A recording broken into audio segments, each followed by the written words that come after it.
Euzubillahimineşşeytanirracim. Bismillahirrahmanirrahim.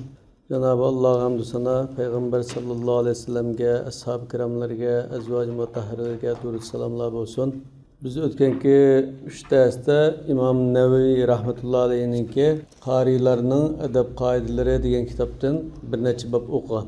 O'tgangi darsda Qur'on o'qituvchi va o'quvchida tepilish tegishli adab qoidalarini bayon qilgan.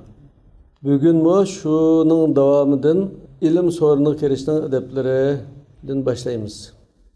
İmam Nevevi rahmetullahi alayhi deydi, ustozning yeniga o'quvchilik sifatlarini to'liq hozirlagan, ilgari so'zlab o'tganimizdek pokizlikqa rioya qilgan, misvak ishlatgan, qalbni mashg'ul qilg'uvchi ishlardan xoli qilib bo'lgan holda kirish. Agar ustozning huzuriga kirishga ruxsat so'rash kerak bo'lgan taqdirda huzuriga ruxsatsiz kirmaslik, kirgan vaqtda so'rin ahliga o'rtaq, ustozga ayrim salom qilish, qaytgan vaqtimi so'rin ahliga, ustoziga salom berib qaytish lozim. Bu adabning ko'pinchisi ilm so'riniga emas, ko'pincha ijtimoiy so'rinliga kerak bo'lgan adab qoidalar aslida. Lekin ustoziga hurmat jihatdan Imom Nevevining ta'kidlamoqchig'ini, masalan bir so'rinda o'tirgan bo'lsak, rahmat qarim masalan biz hammalarga salom qilgandan keyin assalomu alaykum deb bo'lib, assalomu alaykum ustoz deb bir ayrim hol so'rab salom qiladi. Qaytgandimi boshqa assalomu alaykum deb bo'lib, ustoz Allohga omonat deb ayrim salom qiladi debdi. Payg'ambar sallallohu alayhi vasallam keyingi salom muhimlikda avvalgisidan qilishmaydi degan. Ya'ni biz bir so'ringa kirsak ya bir qarindishimizni uchratsak, assalomu alaykum dedik. Va alaykum assalom va rahmatulloh dedik. Endi biz so'rindan ijozat so'rab biz qaytmoqchi, vidolashmoqchi. Yani assalomu alaykum deymiz, uzatquchi va alaykum assalom deydi. Yani bu qaytishdimi salomlashishwa demakchi. Yani qaytishdimi salom berish, dastlab salom berishdan qilishmaydigan darajaga erishmoqchi. Birovning gadindan atlamaslik. Masalan bu masjidga kirgandimi, jumaga kirgandimi bo'ldi odatda. Xalq o'tirib bo'lgan bo'lsa, gadindan atlab mang'dashlar. Dars so'rindimi, o'quvchining gadindan atlab oldi safga bormaslar. Belki so'rinning oxirida o'tirishi, agar ustozi oldiga o'tishga ruxsat qilsa yoki so'rindoshlarining o'zining oldiga o'tishiga rozi ekanligini bilsa, oldiga o'tsa bo'ldi. Masalan, sinf boshlig'i yoki kitobning ovozini o'qib beradigan bir alohida o'quvchi, xalpat bo'lsa oldiga o'tish kerak. Yoki ustozning rusuli o'tadi. Shuningdek, hech kimni o'rnidan turg'izib o'tmasligi. Agar o'rin bo'shatib bersimi, Ibn Umar radhiyallohu anhu o'ziga ulgu qilib qabul qilmasi kerak. Birisi qo'pab Meya kelgan o'tanda o'zi boshqaga oxirga chiqadigan bo'lsa, yo'q o'tirava deyish lozim demak. Agar oldiga o'tishi so'rindikilarga foydali bo'lsa, yoki ustozi buyursa, biz bayatın degandek, bo'shatib bergan o'rinni qabul qilsa bo'ladi. Zarur bo'lmasa, dars halqasining o'ttirisida o'ltirmaslik. Dars halqasi halqa shaklida. Yoki keliblam o'rindiqni o'tirtimish o'tirvasi bo'lmaydi. İki do'stning orasida ruxsatsiz o'ltirmaslik kerak. Agar u keylan o'rin chiqarib bersa, qistimay o'ltirishi lozim. Bu aniq qildi. O'quvchining saboqdoshlari bilan bo'lgan adablari. O'quvchi saboqdoshlariga va ustozining darsiga qatnashuvchilarga adab bilan muomala qilish lozim. Chunki bunda qilish ustozining hurmatini qilganlik va uning dars so'rinini qo'ydiganlikdir. U yana ustozining oldida o'qituvchilarcha emas, balki o'quvchidek o'ltirishi, zarurat bo'lmasa ovozini yuqori ko'tarmasligi, o'rinsiz kulmasligi, quruq parang qilmasligi, u yoq bu yoqqa qaramasligi, qo'lini yoki boshqa narsalarni o'ynamasligi, ustozi qarab so'ziga quloq solib o'tirish lozim. Masalan, darsizlar telefon o'ynaydiganlar bor, yoki putini mingashtirib o'tiradigan. Ustozning eng munosib vaqtini tanlash va ilm o'rganishning jafolariga sabr qilish. O'quvchi ustozning ko'ngli aromida emas, erib charchagan, bearam, ichib pushib qolgan va yoki qattiq xushal, qo'rsiqi och, ussiz, mugdab bosgan, biror narsada ansirgan degandek dars anglash ig'ir qildigan yoki qalb huzuri bilan anglash to'sqinlik qildigan ahvollarda dars tanishishdan saqlanish lozim. Ham ichib pushib qolganligi, ansirganligi buni biz sharoitdan ma'lum bo'lgan ekan yoki ba'zi sharkatlardan ma'lum bo'lgan ekan, buni sizib hozir anglab qo'ysa bo'ldi, darsman tinchasam bo'ldi deb ko'ziga kirib olmay, aromil bo'lgan chaqqa udullash lozim. Bo'lmasa to'liq foydalangan olmaydi ustozning ilmidan. ustozning tetik vaqtlarini g'animat bilishi, ustozning qattiq va qo'pol muomalalarini ko'tarishi, bu sababli ustozning peshini qo'yib o'tmasligi va ustoziga qalban qoyilligiga chak ketmasligi, ustozning noto'g'ri ko'ringan so'z, ish va harakatlarini to'g'ri tushunishga tirishish kerak. Buni olim bo'lish peshonasiga putilmaganlarla qilolmaydi. Ko'rinishda noto'g'ri ko'ringan bir gap so'z bo'lsa ustozning, u balki o'quvchi uni tegidan to'g'ri tushunib ketmasligi mumkin. Qaydablam tashlab ketsa, u ustozning ilmidan mahrum qiladi, ilm ololmaydi. Keyin 20 yil o'tgandan keyin unda o'ylab, aqli paydo bo'lgan chaqda, shu ustozning nisbini biz tushunib ketmaymiz deyishadi. Ya'ni ustozi qo'pol tegib salgan vaqtlarda o'quvchi avval kechirim so'rashi, gunoh va aybning o'zi ekanligini izhor qilish lozim. Bu chaqdimi ustoz mesela qo'pol tegdi. Lekin ustozning achchig'i yangandan keyin men qo'pol tegsammi, bu mening o'quvchim o'zlari aytib xapilmisli dedi deb, u o'quvchining qadri ustozning nazarida ko'tarilgan. Undalab o'tib ketmaydi. Shunda qilish uning dunyo va oxirat uchun foydalidir va o'ziga aloqador ustozning ko'nglidagi norozilikni yo'qotishda bekrak unumlidir. Depturlarki ilim yo'lida ba'zi bir xatliqlarga sabr qila olmagan kishi umr bo'yi jaholat zulmatlarda qoladi. Sabr qilgan kishi bo'lsa, oqibatda dunyo va oxiratning izzatiga erishadi. Darvaqa Ibn Abbas radhiyallohu anhudan rivoyat qilingan talib vaqtimda xar edim, olim bo'lib aziz bo'ldim degan mashhur so'zmi buning dalilidir. Ilmga qizg'in bo'lish.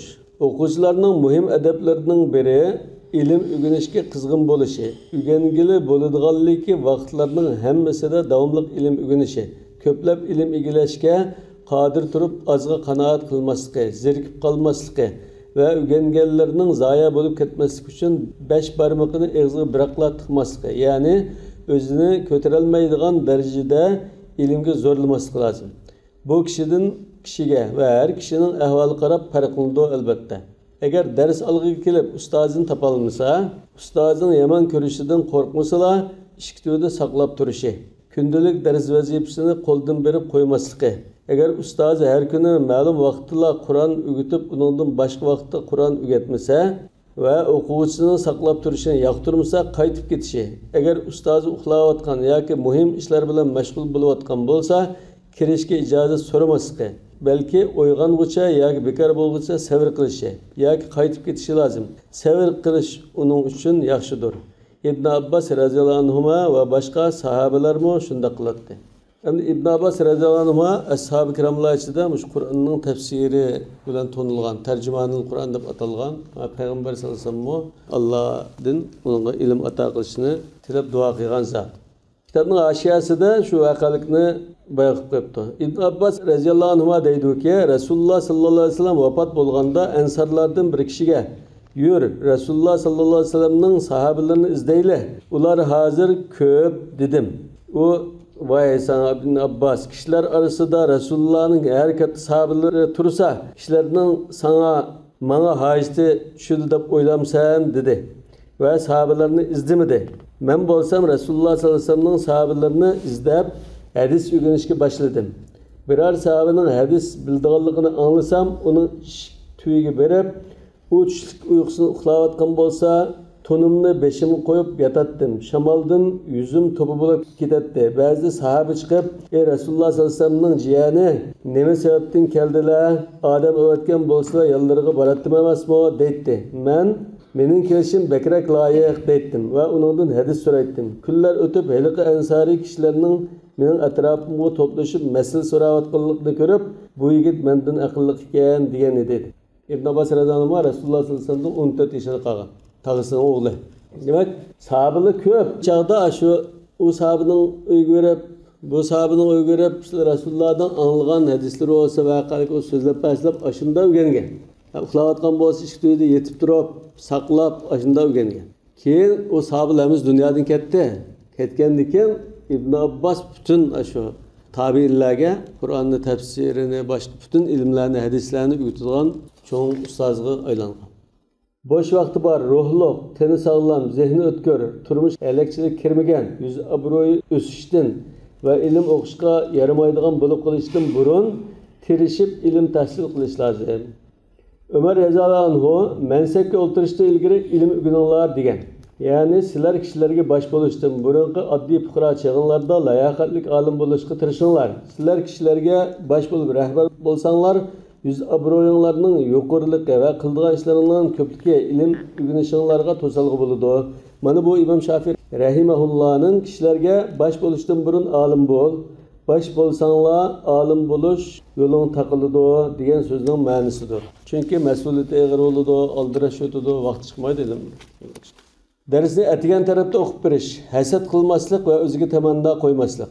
Qur'on yodlayotgan o'quvchi kundalik yodlayotgan darsini ustoziga atigan tarafda o'qib berishi lozim. Payg'ambar sallallohu alayhi vasallam: "Ey Alloh, ummatimning sahar boshlagan ishlariga barakat bergin" degan. O'sha hadisda shunda duo qilgan. Ba'zi jihad, safar, jiq ishlarini atiganda boshlaydi. Chunki kechog'icha aram oladigan bo'g'icha ishni bitirib oladi. Shuningdek, yozilganlarni davomli takrorlab turishi, o'z navbatini boshqalarga o'tinib bermaslik lozim. Nechun o'tinib bermaydi? Aslida o'tinib berish yaxshi edi-ku. Nima o'tib ustoz? Qur'on tinchlatmoqchi. Qur'on tinchlatmoqchi hozir. Mening navbatim keldi, Ahmad qarimman tinchlama, saqlab o'ttirgan. O'zi qarag'im va sizlar tinchlayapsizlar deb men chekinsam bo'lmaydi demoqchi. Chunki mana bunun cevabı, dunyolik ishlarda o'z manfaatidan boshqalarning manfaatini a'lo bilish yaxshi ish bo'lsa-mu, ibodatlarda fursatni boshqalarga o'tinib berish makruhdir. Masalan, birinchi safda hozir bo'sh o'rin bor namozda. Bir ahli ilm, qari Qur'on ustoz kelsa, imomning oqidan birinchi safga o'tishi haqli. O'g'ashqa biz uni chiqsa deymiz, u zodi haqqi. Lekin o'xshash odam bo'lsa, biz birinchi safni talishib oldiga chiqishimiz lozim. Bu birinchi safni boshqalarga o'tinib berish bo'lmaydi. Taat ibadetinde. Lekin de yemek içmek, maddi buyumlar, pul manasından da bizim ihtiyacımız olsun başka ötenip biriş bu âlâ. Kur'an-ı Kerim'de ensarlığını Allah Teala şunda mediligen. Bizi muhtaç olsun başkaları ötenip birdi. Ve yuthiruna ala enfusihim ve lev kâne bihim hasasa. İlim düşünme, ibadet hesaplanmışsa çalışmak. İlim ibadet. Bulan Kur'an bugün iş. Eğer bazı vaktlarda ustaz ma'lum şer'i sebepler tüpeyli nöbetini başka ötenip verişki buyurursa ustazın sözünü anlaşı lazım. Falan sefer kılmak ciddi ama aeroplanla teşkil kaldı. Ma okuvasın sen tuttu desem mi?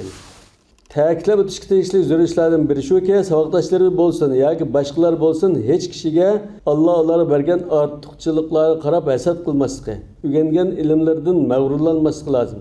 Biz bularni muallimning adablari degan bobda so'zlab o'tgan edik. O'zidagi mag'rurlikni yo'qotishning usuli erishgan ilmlarga o'z iqtidori orqali erishmaganligi, balki uning faqat Allohning fazli ekanligi, shunga o'zi paydo qilmagan, balki Alloh omonat qilib bergan narsaga mag'rurlanishning loyiq emasligini o'z-o'ziga eslatib turishdir.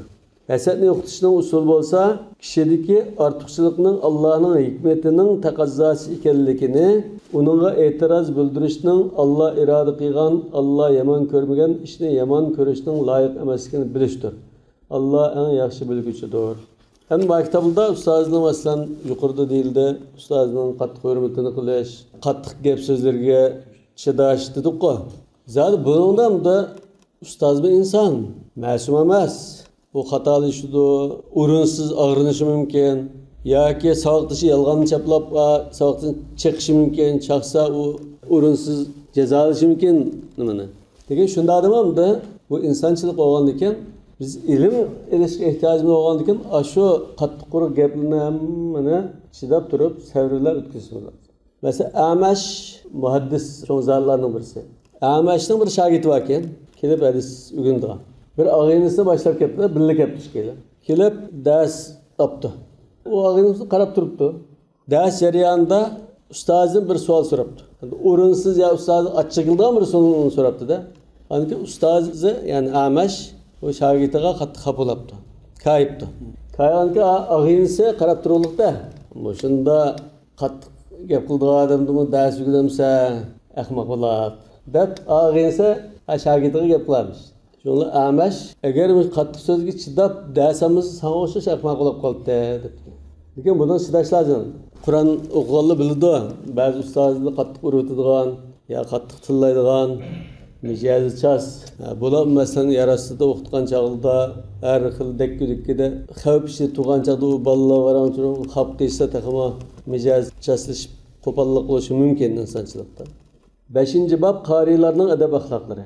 Biz yuqorqi bobda Qur'on o'qituvchi muallim va talib, ya'ni o'quvchining adab qoidalarini bayon qilgan. Endi hozir ma'lum desa qarilarning bu o'qituvchi emas, o'quvchi emas, qari. Masalan, o'zi qarajim, bola o'qimaydi, Qur'onni o'rganmaydi, o'zi qari desak, bu qarida qanday adab qoida bo'lishi kerak demoqchi. Biz ilgirki bobda qarilarning ba'zi adablari haqida so'zlab o'tdik. Qari isl axloqliq, oliyjanob, kamtar, salmoq, temkin bo'lishi, Qur'onni ulug'lash yo'lisidan Qur'on cheklagan ishlardan o'zini yiroq tutishi, namunasib hunar kasblarga yaqin yo'lamasligi, zolim takabburlar oldida beshini ustun tutishi, solihlar, yaxshilar va miskinlar oldida kamtar bo'lishi, umuman har qanday ahvolda eng yaxshi va eng asl bo'lishi lozim. Ömer radhiyallohu anhu, "Ey qarilar, beshinglarni ko'taringlar, sizlarga haq yo'l ayon bo'ldi. Yaxshi ishlarga aldiranglar, kishilarga yuk bo'lib qolmanglar" degan. Abdullah ibn Mas'ud radhiyallohu anhu deydi-ki, qarilar tahajjud namozlari bilan kechalarni uxlab o'tkazuvchilardan, ro'zichiliklari bilan ro'za tutmaydiganlardan, g'am g'ussallari bilan xushal-xuram yurguchilardan, yig'izlarlari bilan kulib yurguchilardan, sukutlari bilan quruq parangchilardan, kamtarliklar bilan takabburlardan farqlanib turishi lozim. Hasan Basri rahimulloh sizlardan burunqilar, ya'ni sahobalarni demoqchi. Qur'onni Parvardigori tarafidan kelgan maktub bilishib, kechalari uning ma'nolarini tafakkur qilgan holda tahajjud namozi o'qiydi. Kechada o'qiganlarga kunduzlari amal qiladi degan. Fuzayl ibn Iyaz rahimahulloh qarilar xalifalar bo'lsin yoki ulardan tuvan kishilar bo'lsin, hech kimga hojatman bo'lmasligi lozim degan. Fuzayl yana bundoq degan: qari islom bayrog'ini ko'targuchidir. Shu u Qur'onni hurmatlash yuzasidan o'yinchilarning o'yin tamoshasiga, g'afillarning g'aflatiga, quruq parangchilarning paranglariga jo'r bo'lmasligi kerak. Ya'ni qari odatda jamiyat kishilarga aralashib yurgan chog'da taqturqi, salofati, go'zal axloqi, muomalasining esilligidan chiroyidimi nur yig'ib turganligida ama qari o'xshaydi deb faraz qilgandek darajada bo'lishadi. Qur'onni tirikchilik vasitasi qilib olishdan hazar aylash va Qur'on o'rganishga haq qilishning hukmi. Qarilar amal qilishga tegishli muhim ishlardan biri Qur'onni dunyo tirikchiligining vasitasi qilib olishdan qattiq hazar aylashidir. Abdurrahman ibn Shibl radhiyallohu anhu deydi-ki, Payg'ambar sallallohu alayhi vasallam Qur'on o'qinglar, lekin uni jon baqishning vasitasi qilib olmanglar. Qur'ondan yiroqlashmanglar. Qur'onga amal qilishda chekidan ashuratmanglar degan. Bu intayin güzel tavsiyalar. Jabir ibn Abdullah radhiyallohu anhu'ning aytishicha, Payg'ambar sallallohu alayhi vasallam pat arada shundoq bir qavmlar paydo bo'ladi-ki, ular Qur'onni paysiz yo o'qidak tub-tuz o'lchamlik o'qiydi. Ecrini bo'lsa bu dunyodalar naq ilib mangdi. Oxiratga nasib qoldirmaydi degan. Yani Qur'onni mesela Misrda shunda qarilar bor. Shunda chiroyli qiroat o'qiydi. So'rillini qizidi. Hali to'y to'kildimi o'qiydi-ku. Tajvidi %100. Ovoz shunda mo'nliq. Nadiravris o'qiydi. Lekin bu yerda qariga loyiq xislatli yo'q. Ko'pincha dunyoni ko'zlab o'qiydi. Abu Davud Sahl ibn Sa'd radhiyallohu anhu'dan bu mazmunda hadis rivoyat qilgan. Ya'ni bu qarilar Qur'on o'qiganligining ajrini mal dunyo, yuz obro'y degandek narsalar bilan bu dunyodalar naq ilib mangdi. Fuzayl ibn Amr rahimahulloh deydi-ki, Payg'ambar sallallohu alayhi vasallamning sahobalaridan 2 kishi masjidga kirdi. Imom salom berib namozdan farigʼ bo'lishiga bir kishi o'rnidan turib Qur'ondan bir necha oyatlarni tilovat qilgandan keyin kishilardan bir narsa tilashga boshladi. Bunu algan yana biri inna lillahi ve inna ileyhi raciun. Biz elbette Allah'ın bandalarımız, şokum Allah'ın dergahı qaytımız. Men Peygamber sallallahu aleyhi ve sellem'nin pat yakında Kur'an'ı vasıta kılıp tilemçilik kıldan kişiler peyda buludu. Kur'an'ı vasıta kılıp nerstilgen kişilerge bir narsa bämanlar digerligini anlagan eden deydi. Bu hadisten senedi üzüktür. Yani hadis zayıf hadis. Çünkü Fuzayl ibn Amr sahabelerden hadis anlamagan. Ya belki sahabelerden anlagan boz, başka bir eylemden anlagan bolışı mümkün. Sahabeden anlagan bolışı mümkün. Bu tarafı var. Lekin manisi sağlam. Kur'an öğretişke hak qilish meselesi kelsak, ma'muna ait muhim mesele. Ulamalar arasında bu meselede o'xshamagan qarashlar bor. İmam Ebu Süleyman el-Hattabi, İmam Zuhri ve İmam Ebu Hanife qatarlıq ulamalarının Kur'an öğretişke haq qilish durust emas deb qaraydiganligini, Hasan Basri, Şabi ve İbn Sirin qatarlıq ulamalarının haq berishini shart qilmagan bo'lsa durust deb qaraydiganligini, Ata, Malik, Şafii ve başqa ulamalarının öğretişke to'xtamlashib haq berishga aniq shartlashsa durust deb qaraydiganligini rivoyat qilgan ve Kur'an öğretişke haq qilishning durust ekanligi haqida sahih hadislar kelgan degan. Mesela sahih hadislardan inna ahaqqa ma akhadtum alayhi ajran kitabullah. Haq qilishga haqliq bo'lgan narsaning eng haqligi Allohning kitobi. Yana bir vaqalikda davolash masalasida sahoba kiramlardan bir guruh riyoyati safarda bir qabila vakan shiyadi. Mehmon qilinsa, mehmon qilish unumadi. Tamoq olmadi. Aniki shulning beshini boshlig'ini chayin chaqib oldi. Yo'g'onki u davolayolmay axiri bir demsab qo'ydiganlar, suflab qo'ydiganlar bormi degan ekan ba'da sahobadan Abu Said al-Xudriy deyman. Şu berib Fatihani e'tiqoddan o'qib yurib qo'ydi. Shundan dastur saqib ketdi. O'qib berishga necha qo'y deyishib haq oldi. Sahobalar bu Qur'onni o'qib berganga qolganda bo'lib qolgandan o'qigan chaqda, Payg'ambardan so'g'an chaqda shunda degan. Sizlar haq olgan narsa eng yaxshi Allohning kitobi degan. Bu sayyidlar degandan shu maqsad qilinadi. Durust emas deguchilar bo'lsa Ubada ibn Samit radhiyallohu anhuning buni hadisini dalil qildi. U Ubada radhiyallohu anhu ahli suffadan bir kishiga Qur'on o'qitib qo'ygan edi. Ahli suffa degan Payg'ambarning masjidining o'ylisida unda lampa bor. Sayvandak lapasdan bu. Shuning ostida u yerdan kelgan g'arib g'urba faqir sahobalar uy makoni yo'q, hech nimasi yo'q. Shu yerda ba'zi ishlab chirib jinni vaqib, ba'zi Rasululloh vaqtda Rasululloh 120 dak ahli suffini xirajini qilib baqqan. Mesela Abu Hurayra shu yilning qatoridan ahli suffida birisi Qur'onni o'qitib qo'yapti. U ya'ni o'rganguchi uningga bir o'qiya sovg'a qilibdi. Payg'ambar sallallohu alayhi vasallam uningga Ubada ibn Samit radhiyallohu anhuga ya'ni o'qituvchiga o'qiyaning bo'yniga taqiq bo'lib silinishini yaxshi ko'rsang, uni qabul qilgan dedi. Ya'ni uni qabul qilma demakchi, tushunami? Bu meşhur hadis bulup, onu İmam Abu Davud ve İbn Majah rivayet kılgan. Bu qarashkilar yana salaf salihlarning ko'p so'zlarini dalil qilishdi. Yani bu haq az bo'lmaydi deganlar dalil qilgan. Lekin unda ahli suffa u faqir kishi, bu faqir kishidan haq olgandek bo'ldi. Ham oldin deyishmaganda, bundan keyin ko'pchilik olimlarning haq az bo'ldi degan nimasi bularmamda ilm o'rgatish doirasida. Mesela birisi İngiliz tili o'qitdi, birisi kimyo, birisi matematika o'qitdi.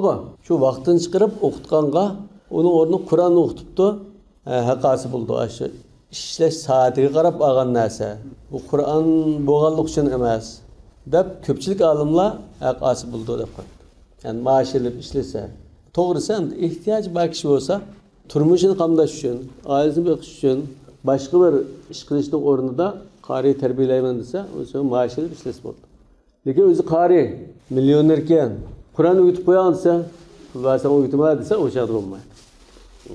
Tarix usulda markazning o'yinda, markazning o'yinida bular degan to'g'ri bo'ladimi? Ko'pchilik olimlarning muslidi bo'ldi. Yuqorida ko'pchilikning qarashini bayon qildi Imom Navoiy, asarlikning qarashini bayon qildi. Ko'pchilik olimlarning qarashida bo'ldi. Ayni deyishib kelsa bo'ldi. Haq qilish durust deb qaraydiganlar bu hadisni dalil qilishga qarta ikki xil javob bergan. Birinchisi bu hadisning sanadida masala bor. Ya'ni bak sahih emas demakchi. İkincisi Ubada radhiyallohu anhu o'zi xolab haqsiz o'tib qo'ygan bo'g'achqa badal sifatida berilgan narsa erishga haqli emas edi. Shuning uchun haq qilishi joiz bo'lmagan. Biz uchinchi dalilni qo'ysak, bu asli faqir kishilardir. Bu faqir kishilardan olamiz buni degan tariqim bo'lishi mumkin. O'tishdan burun haq berishga putish bo'lsa, bunga o'xshamaydi. Alloh eng yaxshini bilguchidir. Demak, Imom Navoiy rahmatullohi alayh mushu masalada olimlarning qarashlarini xulosalagan. İki xil qarashni bayon qildi. Ko'pchilik olimlar hadis nima qilsa haq asl bo'ldi. Az sonli olimlar haq asl bo'lmaydi. Lekin ko'pchilikning shu to'g'ri. Ko'pchilik nimaga tayinadi? Ay bayatin haq asl bo'ldiganga akan saydallohu shuni tayin. Mishayish bo'lsin. Subhanakallahumma bihamdik ashhadu an la ilaha illa anta astaghfiruka va atubu ilayk.